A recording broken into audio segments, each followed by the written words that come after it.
امروز 4 اردیبهشته، یه روز بعد از تولد رسمی خانم ارجمندی. رفتیم اینا رو براشون گرفتیم. میخوام برم کیک رو بگیرم.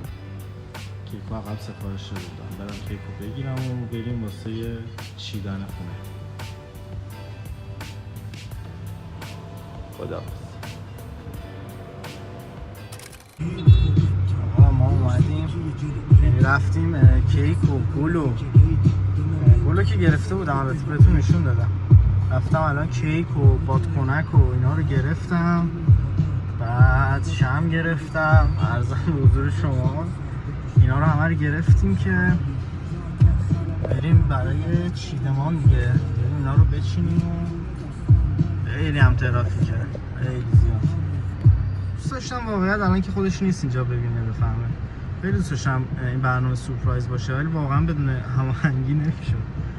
ولی با ماشین راستی یک اوضاع عجیبی داره. حالا من نمیدونم معلوم میشه یا نه، این بادکنکا که تو کله من بود، اون پایینه، گلون پشته، خیلی اوضاع پیچیده است، خیلی اوضاع خیته دیگه. خلاصه اینطوری دیگه. حالا داریم میریم بقیه‌شو ان شاءالله در برنامه آتی میبینید.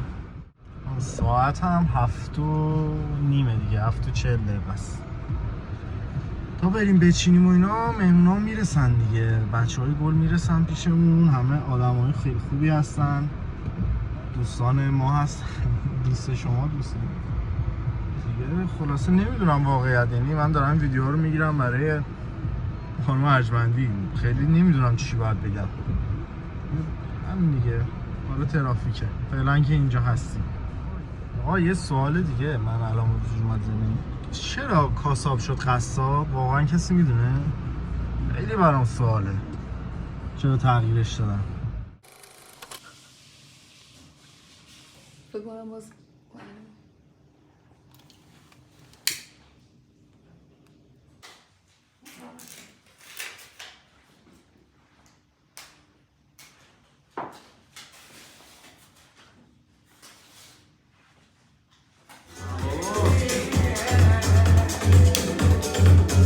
چقدر فیتیله داره، خیلی ماله، خیلی خوشگله.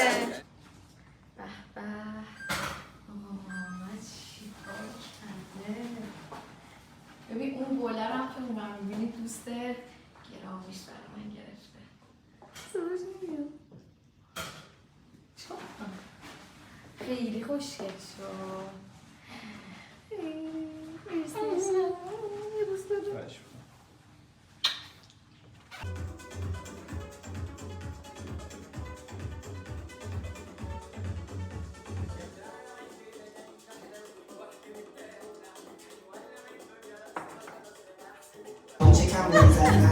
خب نمیتونم فیسا رو بگیرم، ولی ساعت چند؟ چی افتاد؟ دوباره گرفتم استو. ساعت چنده؟ ساعت میخواستی اعلام کنی؟ 12.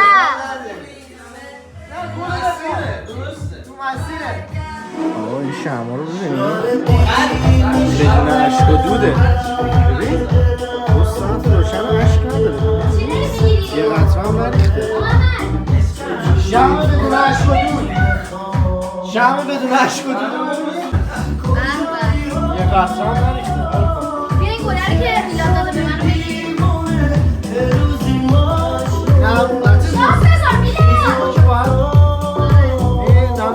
یکی از دوستان کادوی قانون گذاشتم، نقاشی همین کسی یکی باشم دوستان من، یکی از نقاشی خیلی معروف هم، ولی خب نمیتونم اسمشو بگم.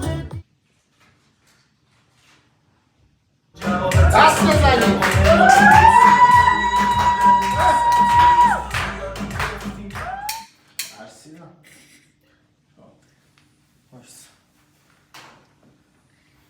یه 6-7 ثانیه طول بکشه که اون شمارش این اصلا قطع نمی‌کنه، تو هر کاری 10 ثانیه گذشت. 2 قدم بیا جلو بعد چیز کن.